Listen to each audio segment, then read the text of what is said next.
the worst victim of Trump's return to the White House is going to be the European Union. Beijing is celebrating. If tariffs are significant enough this time around, if they are shocking enough, maybe the political story in 2025 is different. It is a hyper weapon, that is his tariffs, which he's deploying quite smartly, I should say. Britain has this dilemma of how it treads the line between being close to Europe and staying friends with America. Is it possible?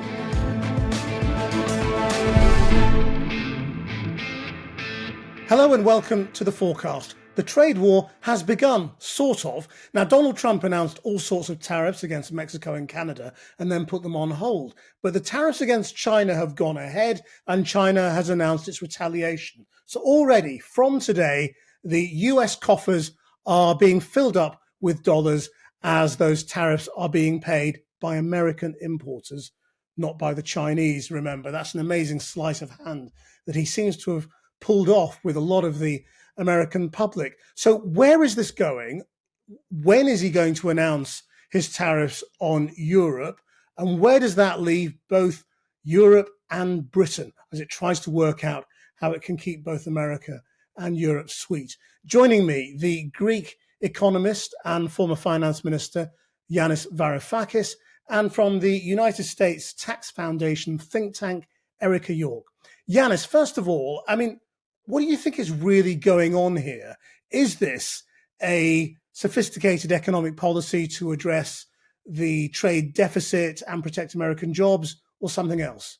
It's definitely something else, disguising as a policy for reducing the trade deficit and bringing jobs back to the United States, as you suggested.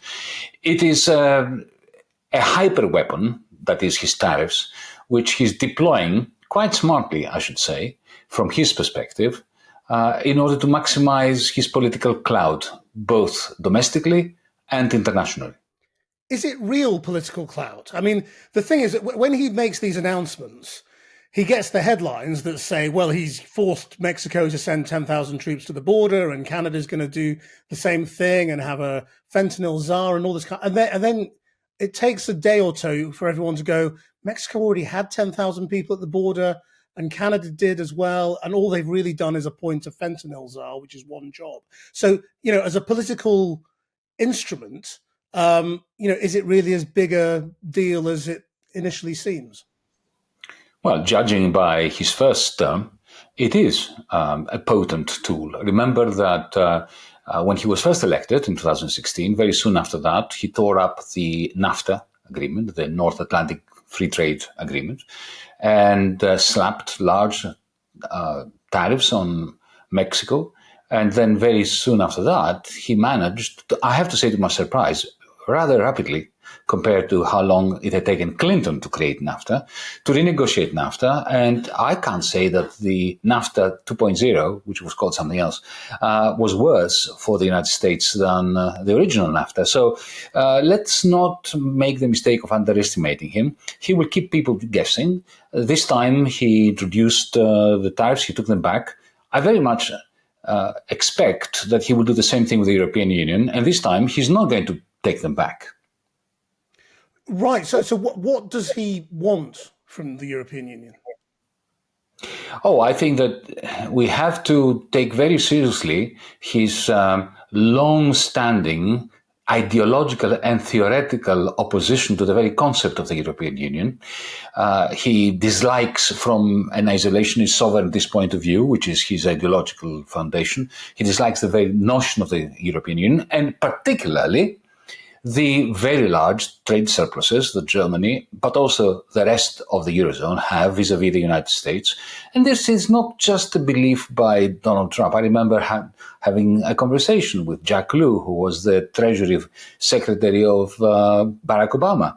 And his position was that Europe is exporting deflation. It is exporting recession to the United States through its mercantilist policies. So we need to take this very seriously, whatever criticism we may have for Donald Trump. So what effect will it have both in Europe and America if they go ahead? Well, it is my considered opinion that the worst victim of Trump's return to the White House is going to be the European Union.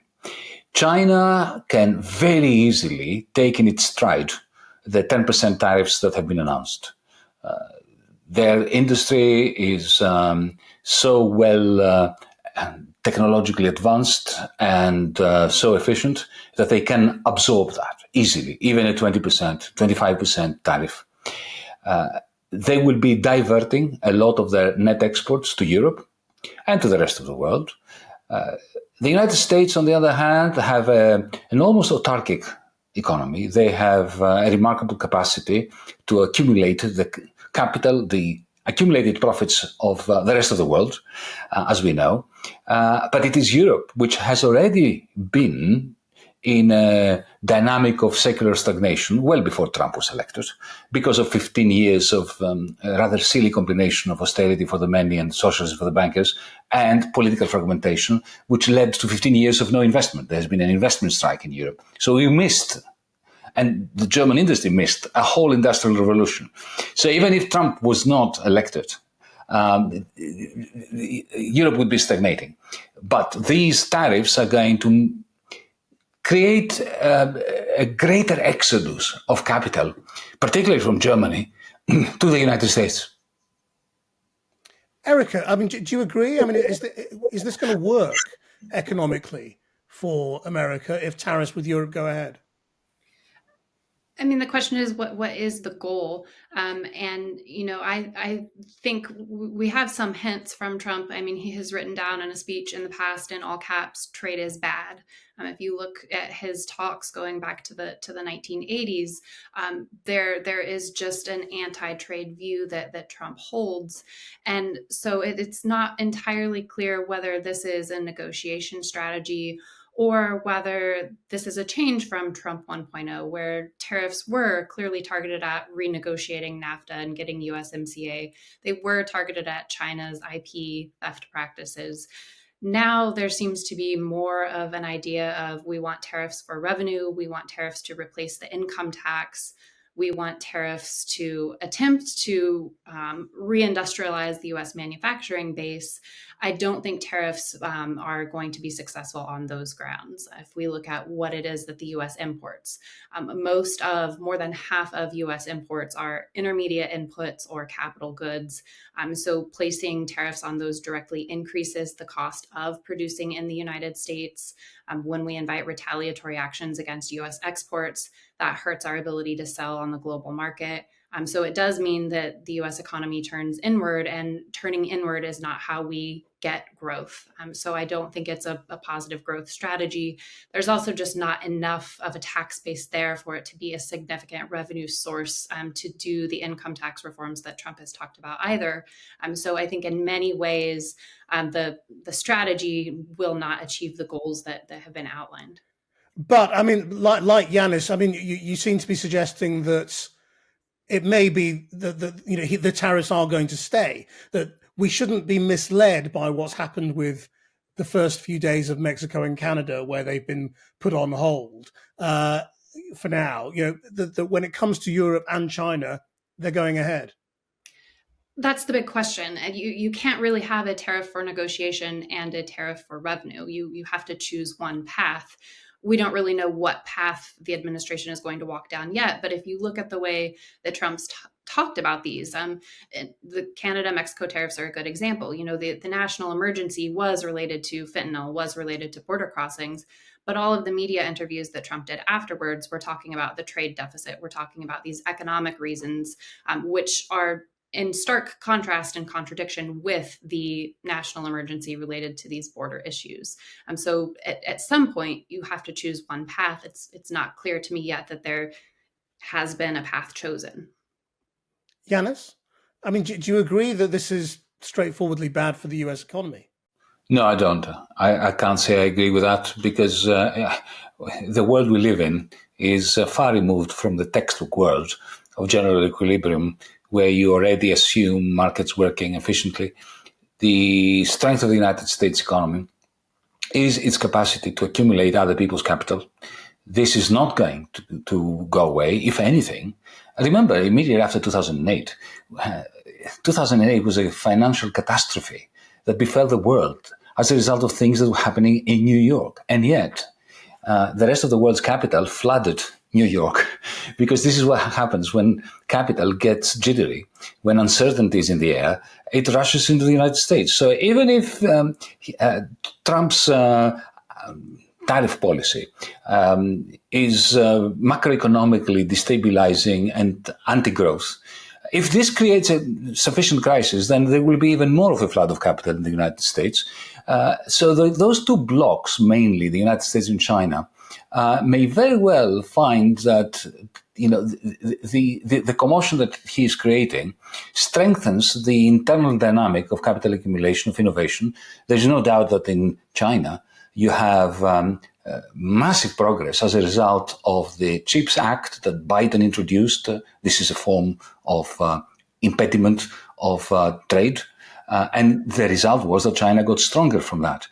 It is not far-fetched to imagine that some jobs will return to the United States. But where I do agree with Erika is that long-term, he is facing a major incongruity, but I don't agree with the particular incongruity that Erika mentioned. For me, the greatest incongruity, and I think that these will be the shoals upon which the Trumpist ship crashes eventually, not immediately, but in the next 3-4 years, is that even if he's successful at diminishing, shrinking the trade deficit of the United States, which I don't think he will be, but even if he is successful in this, the American trade deficit it operates like a huge vacuum cleaner, which sucks into American territory the net exports of Germany, of Japan, of China, and they get paid in dollars. And those dollars go back to New York, where they are invested in real estate and the stock exchange.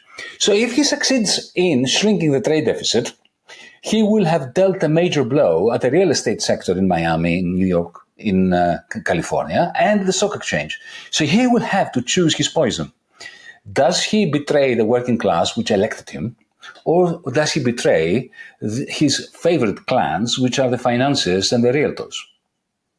Erika, I mean, if you look back at history, the last time Trump tried tariffs, he didn't shrink the trade deficit and he didn't save American jobs. Right. And I agree that we do not live in a standard textbook model. And if you look at what the standard textbook model says about trade, most of those models are based on trade in final goods.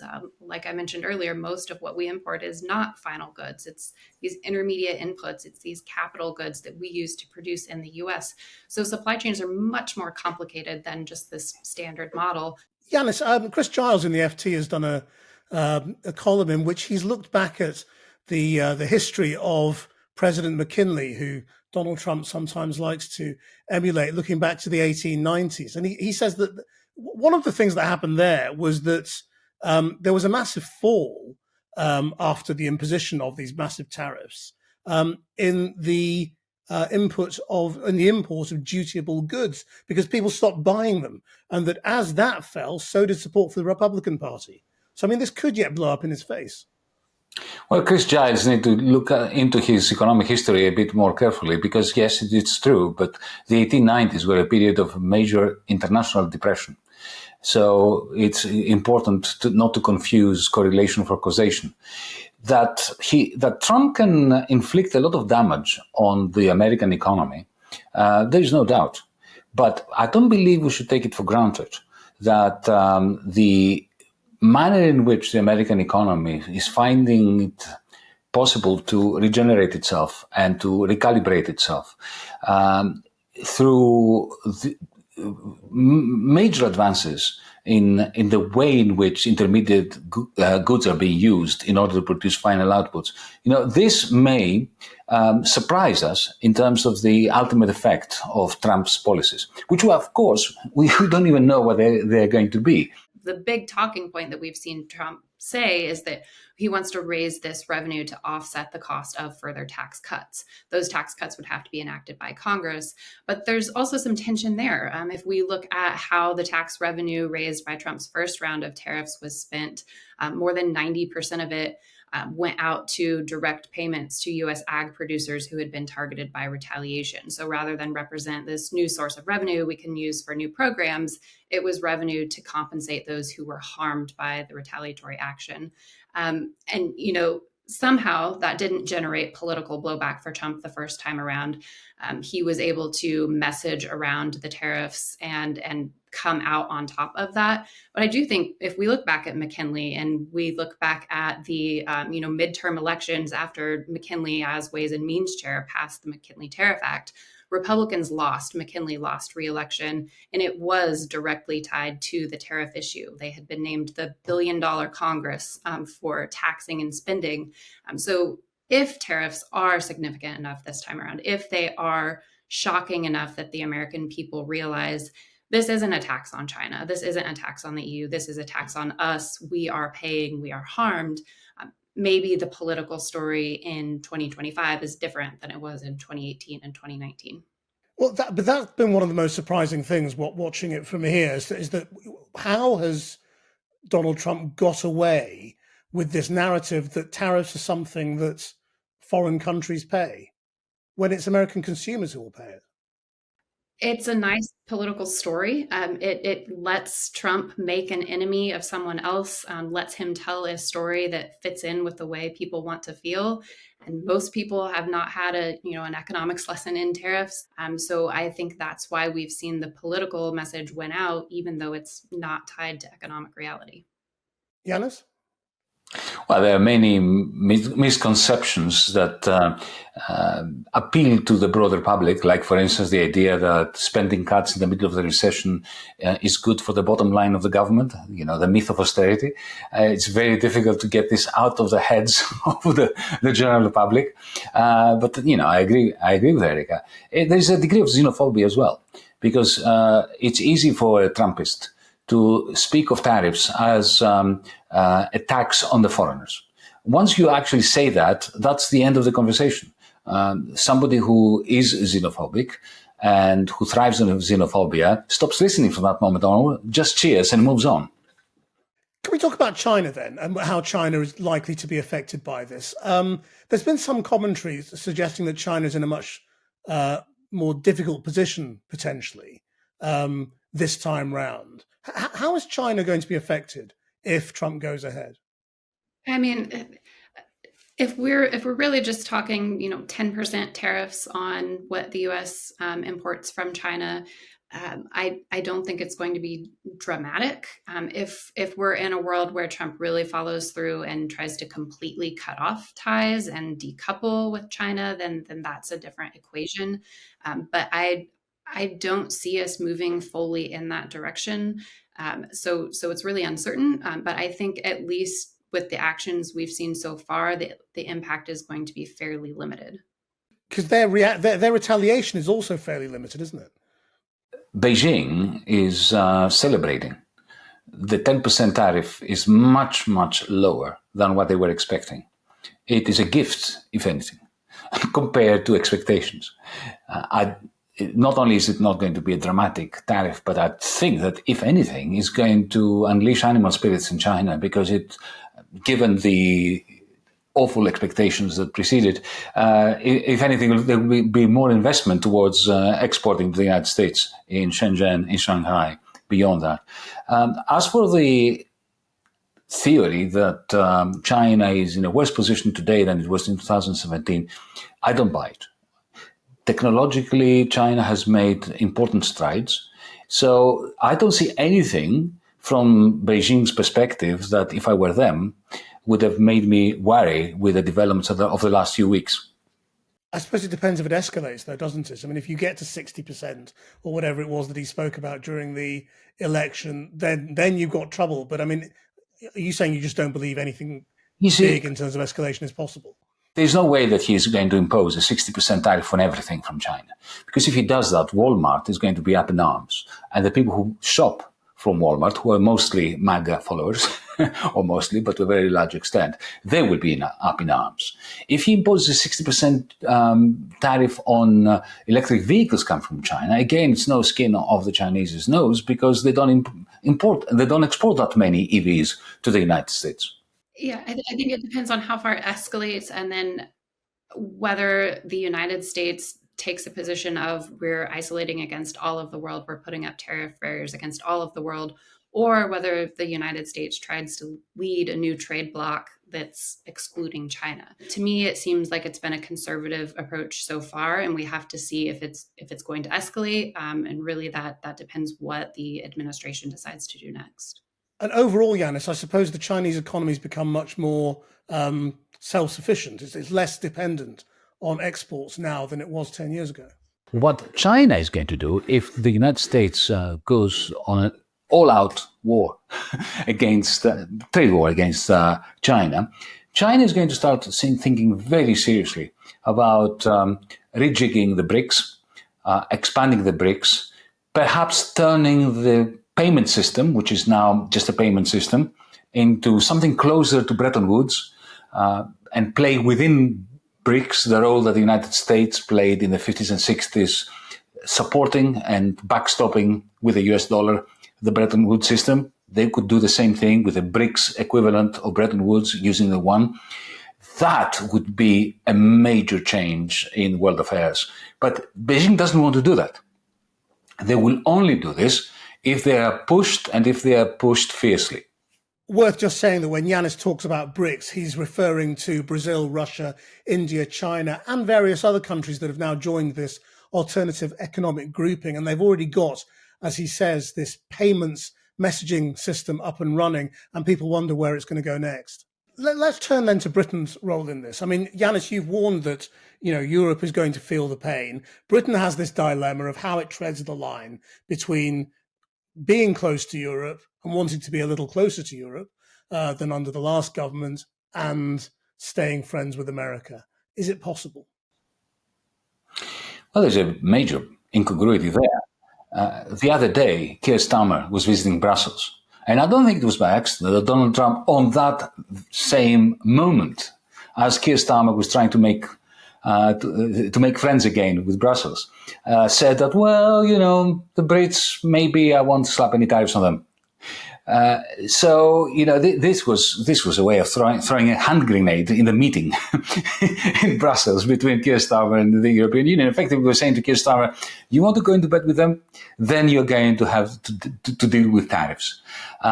So London is caught up between a rock and a hard place. There's no doubt about that. But even if Trump was had not been elected, the European Union would have its secular stagnation, and so would the United Kingdom.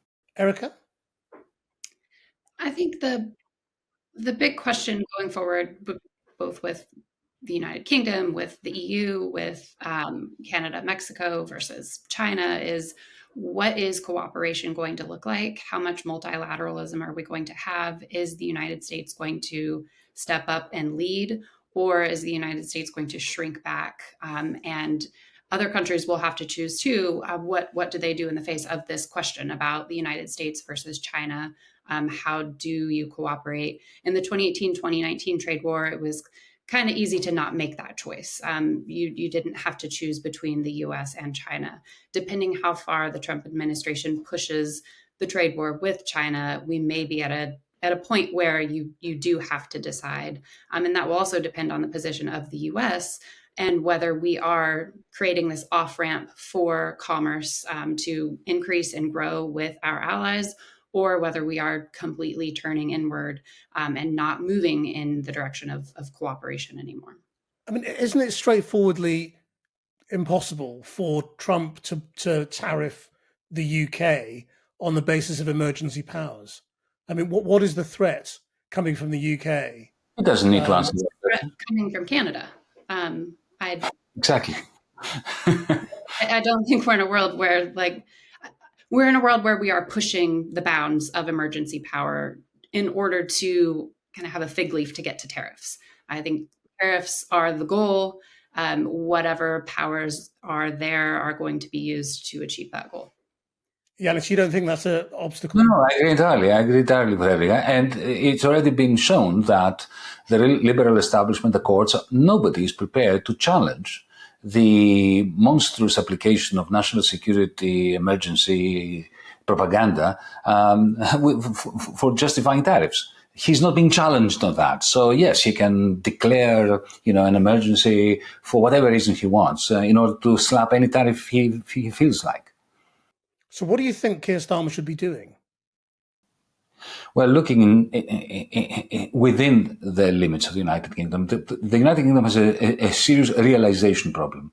The United Kingdom has for too long relied on a Ponzi scheme that involves house prices that are unsustainable, remaining unsustainable for a very long time.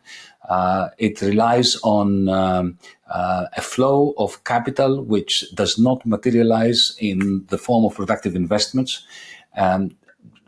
The fact that they ditched the Green New Deal, those 5 billion pounds, which were not enough, even before they got into government, is indicative of the fact that this is a clueless government.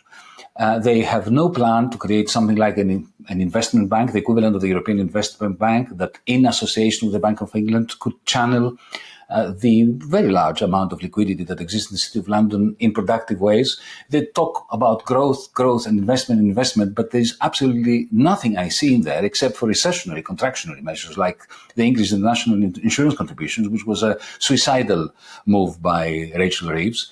I think this is the fastest sinking, newly elected by a landslide government in the history of the United Kingdom.